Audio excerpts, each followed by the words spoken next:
Hi everyone, it's Aaliyah. It has been, oh my gosh, I think a full season since I've last spoken to you, and I really hope that this video finds you, please God, and your families and your friends and your business associates, your neighbors, everybody doing well. Of course, goes without saying this is a very difficult and challenging time for so many. I hope that financially you're comfortable and secure, and that, of course, you're somehow managing to maintain contact with those who mean a lot to you, whether it's via Skype or Zoom or FaceTime, telephone calls, whatever it is, so that you can stay connected. There are two topics that I hope to cover relatively quickly in this video because I know that I tend to go on, particularly once I get started. But before that, I would like to say that I really owe you all an apology. I have spent a lot of time over the last few months watching reaction videos, particularly to Amber Lynn, Reed, Chantal Marie, Foodie Beauty, and Jennifer Guanan, Life by Jen. And I really see and recognize so much of my behavior in their own. And I am not going to be coming back with any challenge videos that I do not follow through with. I am not going to be making grandiose statements about what my plans are going forward until I can really demonstrate that I can be consistent with my behavior and my actions. It's one thing to talk a really good game and to have good intentions behind it, as I always do, but I recognize that I have been using explanations which are actually come excuses, and excuse me, I want to stop doing that. I'm not going to continue fooling myself and deluding myself into thinking I have a lot of time ahead of me to get my act together. I have had a lot of time behind me to get my act together, and I haven't done it up until now. I have relied a lot on therapy, medication to help me with particularly my depression and my dysthymia. And that's all great. So are self-help books. So are watching these videos and gaining insights. But it's now time for me to put all of that together and act, no matter how it is that I'm feeling. I have a tendency when I am really depressed, particularly to socially withdraw because I do not want to drag anybody else down. I see the impact at home, unfortunately, with my own family, how they are when I am really of low mood on a consistent basis. And I'm going to work through that. My depression is going to be with me in one degree or another, sometimes better, sometimes worse, probably for the rest of my life, and that's okay. I'm realizing that of all of the conditions that I could have had to face in life, that although it can be very terrible at certain times, particularly when you're in a major depression and you're at your lowest, which I have been over the last few months, there are so many worse conditions out there that people struggle with on the daily, and life goes on, and I don't want to waste the rest of mine, please God, however long that is, by being a miserable person. So I am going to push beyond that misery, and I am planning, and I will show up regularly. So that said, my two topics. First, I'm going to give you a quick update on my health. Sorry, I have a little bit of a stuffy nose. I've tried blowing my nose several times before recording this, and the stuffiness is still there. So bear with me if you can, please. And if it annoys you, I'm sorry. Update on my health. Okay. So I have been cooped up inside, as many of us have been, for several months now. Last year, and even earlier this year, I was happy in that I was going to different binge and eating disorder meetings twice a week.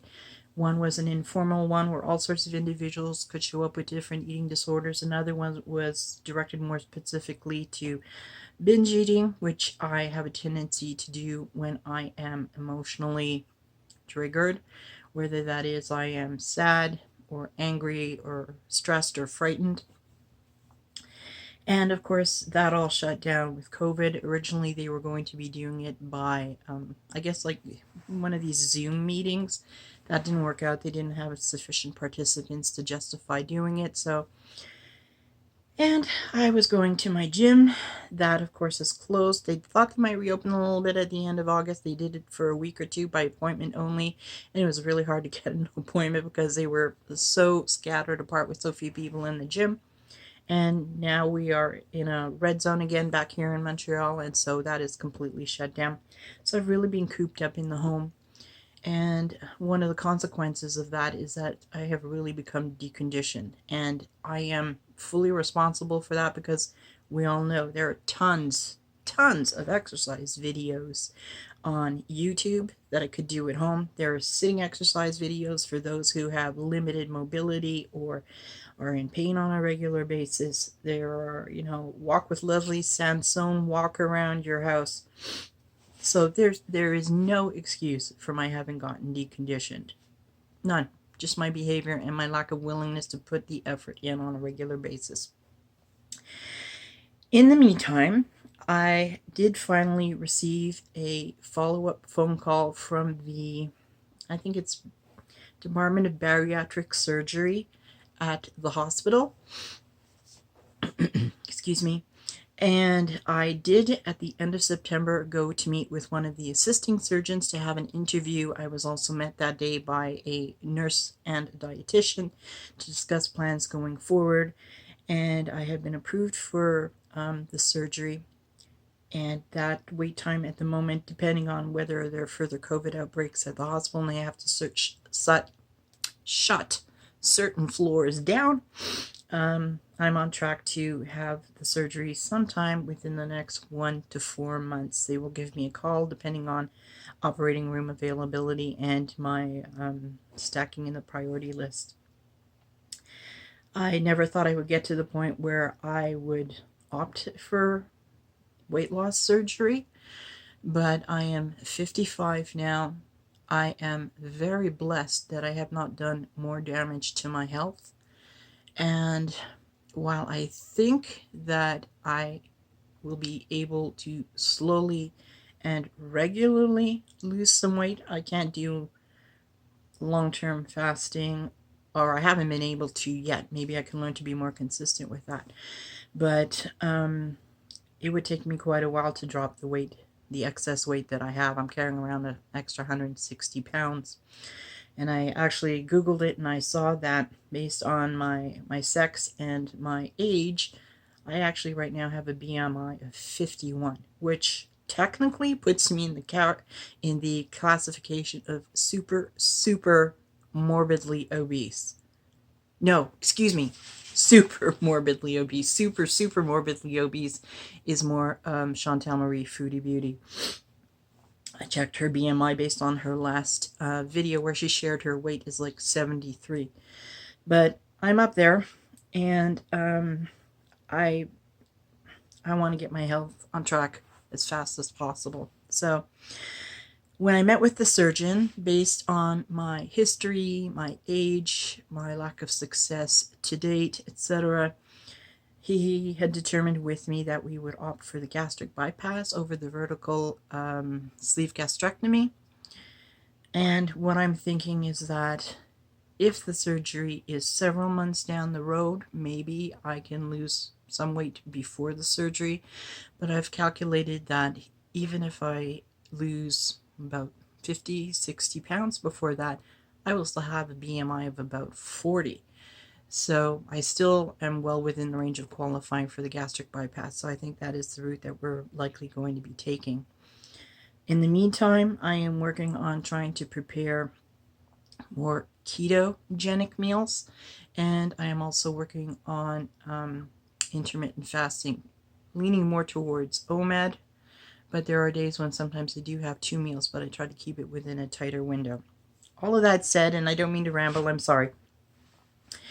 For the surgical approval, I have had, a cardio echogram done. I think that's what's called. And that is an ultrasound of the heart. I don't have the results back on that, but I should be hearing from my doctor sometime this week about how that went. I have had blood tests, venous blood gases drawn, and everything has come back fine, thank God.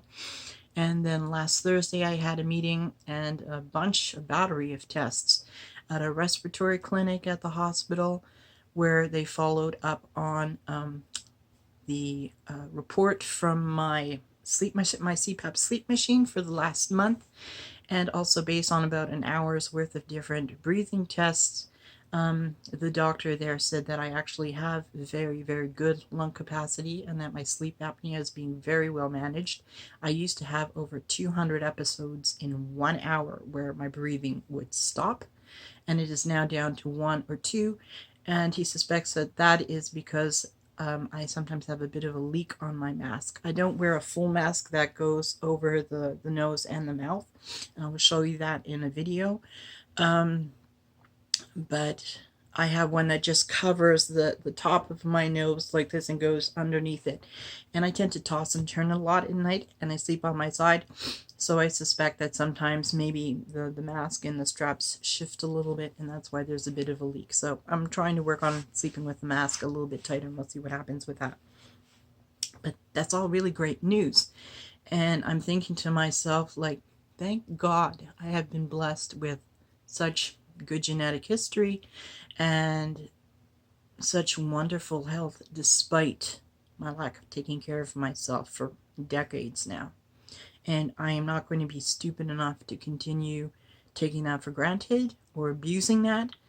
And I want to go forward and be healthy for myself, which is actually kind of exciting because honestly, up until now, I have been thinking mostly in terms of being here for my husband and my children, but now I'm thinking for myself too, because there are a lot of things that I would like to do and accomplish.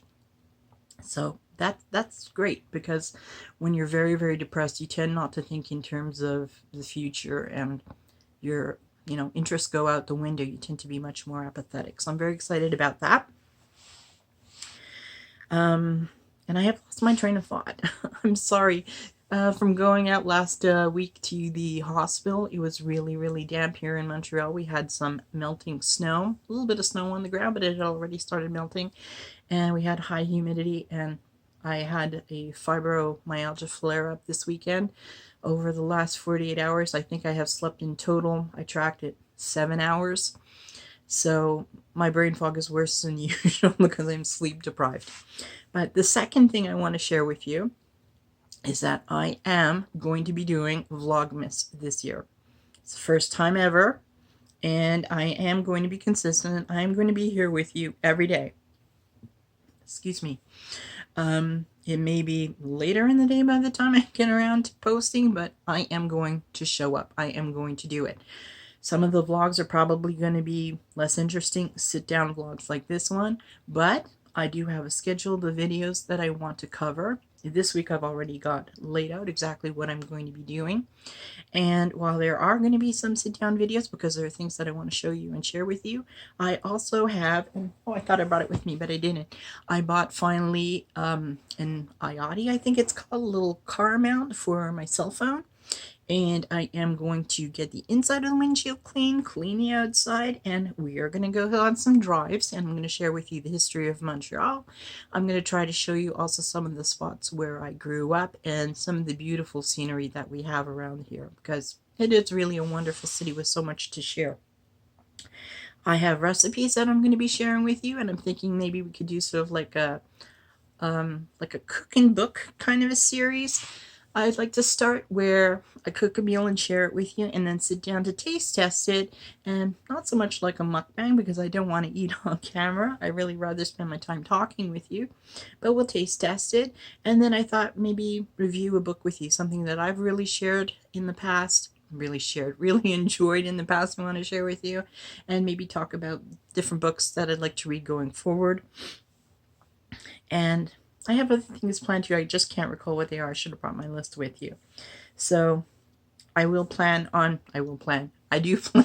being more organized going forward. Yeah. I want to do some get ready with me videos. I remember so much how much my girlfriend and I used to enjoy, particularly in high school. We would sit down on the floor together. We had this little handmade wooden bench that my dad had made for me when I was a baby. We would put it in between the two of us, and we would take our makeup bags, and we'd have makeup all over the place, and we would play with different looks. And I haven't updated my makeup look in like too long. So I thought that would even be fun. Take a look at how I can improve on taking care of my older skin and try some new makeup techniques as well too. Just play around with it, sit and schmooze a bit with you and find out how you're doing. And yeah, that's it for now. I'll reveal more as we go along and as my brain hopefully is better rested and I can talk and speak and think more clearly. It is late on Monday night, and I do want to get this posted today before Vlogmas starts tomorrow. So I am going to be uploading this video directly because I think it's already like going on 1 a.m. over here, so technically it is Tuesday and it is Vlogmas, but shh, you won't tell anybody. I am not going to edit out my little gaffes or whatever along the way. I am particularly slow at editing video. It is one thing that I'm working on learning more this month. I'm watching a bunch of YouTube videos to learn how to use OBS, how to use the movie editor on Windows, because my precious iMac isn't working right now. And yeah, I've rambled enough. So I hope you are all well. I look forward to seeing you in your videos. If you don't video, please God, I look forward to seeing you in the comments. And again, thank you for your ongoing patience with me. You really have been over the top with that. And I am so grateful to be here with you. Particularly during COVID, it is so nice to be able to connect with kind, really loving, wonderful individuals. And I'm very blessed that so many of my subscribers are such kind souls.